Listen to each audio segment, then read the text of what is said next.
En este espacio hablamos las cosas como son, sin censura. Soy Lupillo González y te agradeceré te quedes esta media hora en libertad de opinión. Esta mañana vamos a analizar 4 temas que nos traen con dolor de cabeza a los mexicanos, y no, uno de ellos no nada más a los mexicanos, sino al mundo entero. Vamos a explicar con manzanitas qué onda, cómo está el conflicto entre Rusia y Ucrania. ¿Por qué nos trae tan preocupados a nivel mundial? ¿Qué puede desencadenar?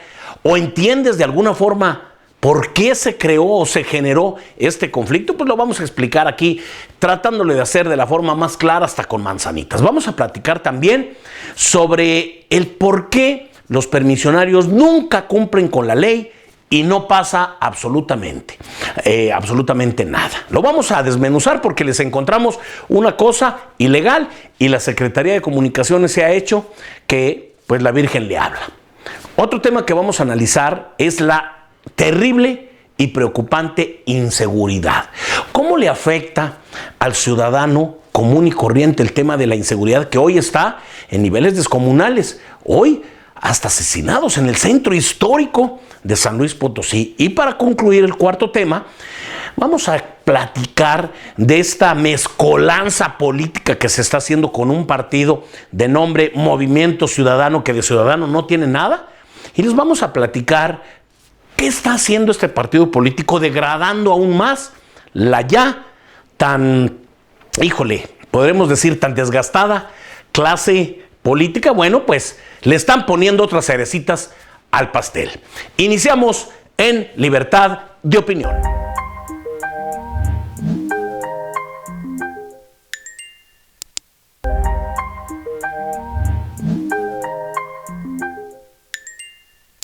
¿Entiende usted realmente cómo está esta cosa del conflicto entre Rusia y Ucrania? Bueno, vamos a recordar que cuando estaban unidas diferentes países que crearon este famoso bloque de la Unión Soviética, bueno, pues obviamente Ucrania era parte de esto. Y no se les olvide que allá por los años 80, ahí precisamente en Ucrania, bueno, pues tuvimos aquel conflicto, aquel problemón de lo que fue Chernobyl, donde explotó aquella planta de Chernobyl y bueno, tuvo una repercusión mundial por la radiación, etcétera, etcétera. Ahí sucedió en Ucrania. Bueno, posteriormente, varios países se fueron, digámoslo así, ¿no? Zafando, ¿no? De Rusia, y bueno, no de Rusia, sino de la Unión Soviética, y bueno, se fueron por su lado, ¿no? Estonia, Lituania, el mismo Ucrania. Actualmente sucede algo donde hay 2 zonas de Ucrania que se les llama actividades separatistas, ¿no? Donde hay acciones separatistas, y a Ucrania, bueno, hay dos zonas donde hay movimientos para de alguna manera ellos estar más del lado ruso y no tanto del occidente y no tan cercano a los intereses y políticas europeas. Aquí lo vamos a ver en el mapa. Aquí vemos cómo las 2 zonas que están en este momento más, ya que les llaman separatistas, que se están tratando de independizar. Vemos cómo está Donetsk y en la parte de norte, arribita, está Luhansk. Estas zonas ya están queriéndose independizar, obviamente, de lo que es Lituania, lo que es Ucrania. Como les decía, en 2004, Estonia, Letonia y Lituania, ellas se integraban a la famosa Unión Soviética. Y otro caso, que también genera un conflicto, es porque el día de hoy Ucrania pues está muy interesada en ser parte de la organización del Tratado de Atlántico Norte, que es OTAN, y de alguna manera responde a intereses muy diferentes a lo que son los intereses de Rusia.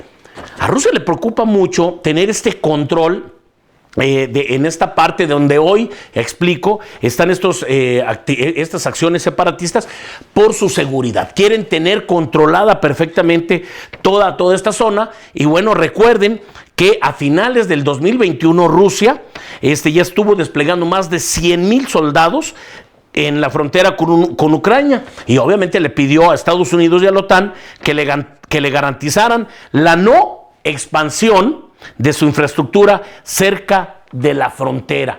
Entonces, ahorita, con esto de la globalización, sabemos cómo nos afecta a todos. También Ucrania, para intereses económicos, también es un punto interesante por lo que se produce ahí, por lo que genera, y en cuanto hay un conflicto, bueno, sabemos cómo se elevan los precios del petróleo y eso, quieras o no, pues nos afecta a nivel mundial con esto de la globalización. Esperemos esto no llegue a mayores y sean realmente maduros en el aspecto, los que están involucrados en esto, de que esto pues no vaya a generar un problema mayor.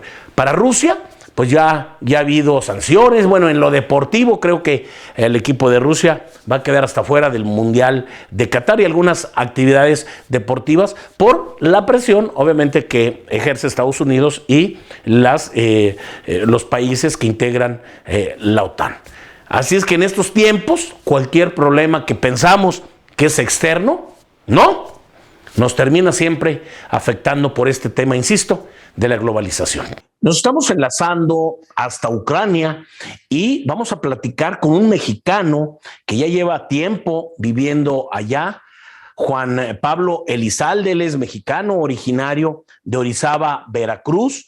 Se fue ya hace algunos años por cuestiones de estudio y estuvo primero en Kiev, y bueno, pues el día de hoy se encuentra al oeste, por allá de Ucrania, y pues lo tratamos de localizar para que nos comparta esta situación que se está viviendo concretamente en Ucrania, producto de este conflicto con Rusia y de estas zonas que se les ha llamado separatistas.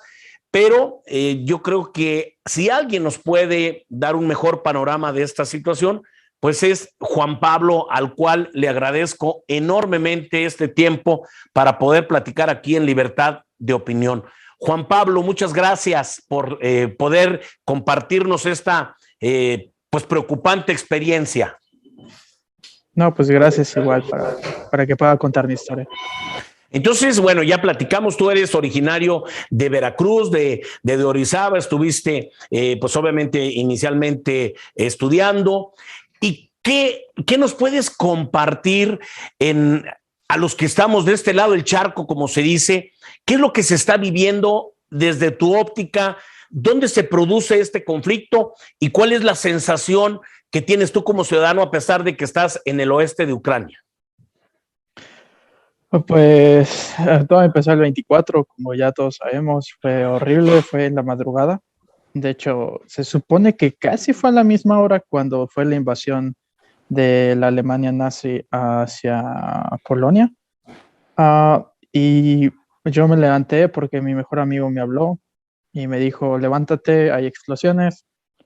Me levanté y oí una explosión. Levanté a mi esposa, le dije, vámonos. Empezamos a empacar. Y ya desde la madrugada, ya desde las 6, 7, ya se veía que la gente se estaba yendo. O sea, las calles principales que yo veo, que yo sé a esa hora cuánto tráfico hay, estaban súper llenas. Y bueno, la compañía de mi esposa ya había hecho un plan de evacuación y se iba a llevar a cabo. Sin embargo, nos dijeron, los que quieran salir con sus coches, salgan. Yo les recomendamos que todavía no salgan, puesto que ya a las 7 de la mañana todas las salidas de Kiev estaban ya saturadas. ¿Y cómo surge este conflicto? ¿Cómo nos lo podrías tú explicar, tú que estás pues, realmente en el epicentro de la situación? O sea, ¿cuál fue el motivo? Sí. Yo creo que el motivo es que no había una Ucrania neutral, en mi opinión. En mi opinión es que ya se estaba metiendo mucho a la OTAN y eso no le gustaba a Putin. Y Sí, adelante, adelante. Y de ahí sale toda vamos a decir El el conflicto. ataque de Putin, dijo, el conflicto, sí. Y en estas dos zonas que se les llama separatistas, independentistas, esta parte que obviamente va a estar anexada casi a Rusia, ahí hay un desplazamiento de gente, hay de alguna manera mucho movimiento de gente para irse a la otra parte de Ucrania, o hay un control total y esa gente se está quedando en estas zonas. La verdad, en esa zona ahorita sí está feo, más en Donbass, y sí hay gente que se está yendo para Rusia y hay gente que se está yendo más para aquí, porque la zona de Donbass y Lugansk está separada, ahí ¿Sí? está controlada por los separatistas y los ucranianos. Entonces cada quien está jalando para su lado, por así decirlo. Y en el caso tuyo, aunque bueno, estás no estás propiamente en la zona donde está el conflicto, ¿cómo se percibe la situación en la ciudadanía? ¿Crees, se percibe que el conflicto va a crecer, que hay más amenazas de bombardeos, o ves una luz por ahí de una posible solución? La verdad no hay, yo creo que no hay solución y bueno, voy a mencionar por qué. Los ucranianos no se van a dejar. Si ya había un sentido nacionalista a partir del 2014, cuando derrocan el gobierno de Yanukovych, y había un sentido nacionalista, ahora es total. Por toda Ucrania, puedo decir que el 90% está con el gobierno ucraniano. Tal vez no está de acuerdo con lo que hace, pero saben que si cae el gobierno ucraniano, va a ser impuesto el gobierno de Rusia por un títere, como Lukashenko en Bielorrusia. Pero no está fácil la situación, dado a que la OTAN no se puede meter. Porque esto explota. En serio, esto se pondría muy, muy, muy, muy, muy mal. Y Ucrania no se va a dejar. Y Putin no se va a retirar. Ahora, lo que yo he estado analizando, por lo que yo veo, por lo que yo leo, es que Rusia va a ser bloqueada del SWIFT, pero para mí eso va a hacer que le echen gasolina más al fuego. Porque los bancos rusos van a operar a través de Bielorrusia, es lógico. Claro. Y yo creo que Putin va a querer tomar la posesión del país, pero también de los bancos ucranianos, lógicamente, para poder operar también y mover todos los capitales por tanto Bielorrusia como Ucrania. Y Ucrania no va a ser bloqueado por el SWIFT, porque la Unión Europea, va a ser mal vista si bloquea a Ucrania. Juan Pablo, y en el caso de los medios de comunicación, ¿cómo le llega la información a la ciudadanía? Bueno, todavía tenemos, básicamente tenemos cable todavía, sirve el Wi-Fi, sirve algunas zonas, y sirve los datos móviles. Entonces, lo que ahora, de hecho, puedo vivir un poco, tal vez, o tengo el sentimiento de lo que se vivió en la Segunda Guerra Mundial y cómo estaban pegados a la radio ellos. Ahora yo estoy pegado a los canales de Telegram, puesto que es una aplicación que se ocupa mucho aquí. Y hay canales de Telegram de noticias oficiales del gobierno. Y bueno, es así. Bueno, hoy tenemos la noticia de que muy probablemente ya no vaya a haber señal de telefonía. Dijo, van a comunicar a la población. Y tú tienes más contacto con más mexicanos que viven en Ucrania, tienes contacto con la embajada. ¿Cómo te sientes tú en este momento?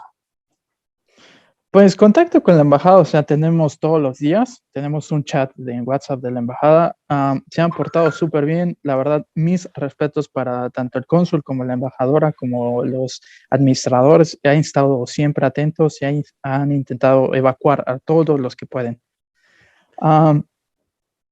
Y bueno, yo tengo contacto con algunos mexicanos, tengo 2 amigos que ya están en Rumania, tengo un par de amigos que ya pasaron a Polonia, tengo amigos que siguen atrapados, Mi mejor amigo está atrapado en Rifne, no puede salir, porque pues no tiene coche, está difícil la situación y, y básicamente su prometida no se quiere de Ucrania. Entonces está difícil. Yo no voy a salir de Ucrania por el momento, puesto que la familia de mi esposo está en Kiev, la capital, y no puedo. Voy a salir cuando esto ya vea que o sea, que se está poniendo muy feo. Yo voy a salir, pero por ahora no quiero salir del país. Mi estimado Juan Pablo Elizalde, pues te agradezco mucho que nos hayas compartido esta situación. Por favor, cuídate mucho y esperamos que esto pues pronto se solucione. Te agradezco, te digo enormemente y muchas gracias por compartirnos pues lo que está sucediendo en Ucrania y con alguien, un mexicano que está allá, pues un fuerte abrazo. Saludo a tu familia y pues cuídate mucho. Te agradezco enormemente, Juan Pablo. Vale, muchas gracias por Un abrazo. Hasta luego. Igualmente. Juan Pablo Elizalde, mexicano que está en Ucrania viviendo momentos tensos, difíciles, ya nos compartió lo que está sucediendo, tienen contacto con otros mexicanos, muchos sí están saliendo de Ucrania, él por cuestiones en este momento familiares nos comenta que se va a quedar un tiempo esperando esto se solucione. Pues muchas gracias a usted por permitirnos compartirle esta situación porque pues es sumamente preocupante y nosotros como medio de comunicación, como un espacio también ciudadano, pues abrimos estas voces que en este momento están en un conflicto verdaderamente terrible y que nosotros ni siquiera podemos dimensionar lo que se puede vivir en un momento como estos. Soy Lupillo González y le agradezco, siga al pendiente de Libertad de Opinión.